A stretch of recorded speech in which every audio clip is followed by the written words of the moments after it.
মধ্যপ্রাচ্যের উত্তপ্ত আকাশ আর হরমুজ প্রণালীর অস্থিরতা কি বিশ্ব অর্থনীতির বাঁক পরিবর্তন করবে?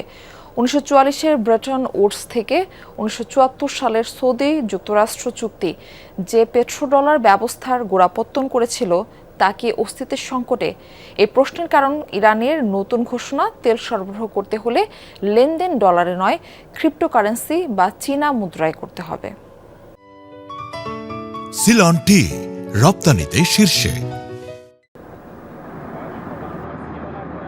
বিশ্বের মোট জ্বালানি তেলের 1/5 যে সরু জলপথ দিয়ে পরিবাহিত হয় তার নাম হরমুজ প্রণালী। ইরানের উপকূলের এই কৌশলগত পয়েন্টটি এখন যেন বারুদের স্তূপ। এই অঞ্চলে শুরু হওয়া যুদ্ধ শুধু অস্ত্র মরণাস্ত্রেই সীমিত নেই, ছড়িয়ে পড়েছে অর্থনৈতিক আধিপত্যের লড়াইয়ে।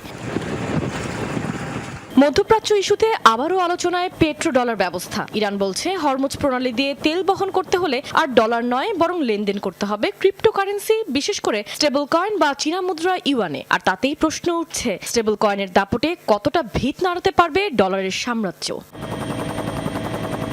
ইতিহাস বলছে 1974 সালে সৌদি আরবের তেল বিক্রির বিনিময়ে মার্কিন ডলার গ্রহণের যে চুক্তি হয়েছিল তাকে ঘিরেই তৈরি হয়েছে যুক্তরাষ্ট্রের আধিপত্য। যুক্তরাষ্ট্রের সাথে ব্যবসা বাণিজ্যে সব দেশই ডলারের মজুদ রাখে। হরমুজ প্রণালী দিয়ে তেল আনতে বিভিন্ন দেশের যদি ইউয়ানের দিকে ঝুঁকতে হয়, তাহলে কমতে পারে ডলারের রিজার্ভ, পড়তে পারে মুদ্রার বিনিময় মূল্য। তবে বিশেষজ্ঞদের মতে এই যুদ্ধ দীর্ঘস্থায়ী হবে না। তার উপর বিশ্ববাজারে ডলারের লেনদেন শুধু হরমুজ প্রণালীর উপরই নির্ভরশীল নয়। তাই দীর্ঘমেয়াদে ডলারের সাথে দৌড়ে পারবে না ক্রিপ্টোকারেন্সি বা ইউয়ান, এমনটাই মত এই অর্থনীতিবিদের। স্বল্পকালীন যখন হঠাৎ করে ইউয়ান কেন্দ্রিক ট্রেডের যখন দাঁড়াবে, তখন আবার ইউয়ানের মূল্য বৃদ্ধির ঘটনা ঘটতে পারে, যেহেতু সাপ্লাইটি হঠাৎ করেই চাহিদা তৈরি হতে পারে।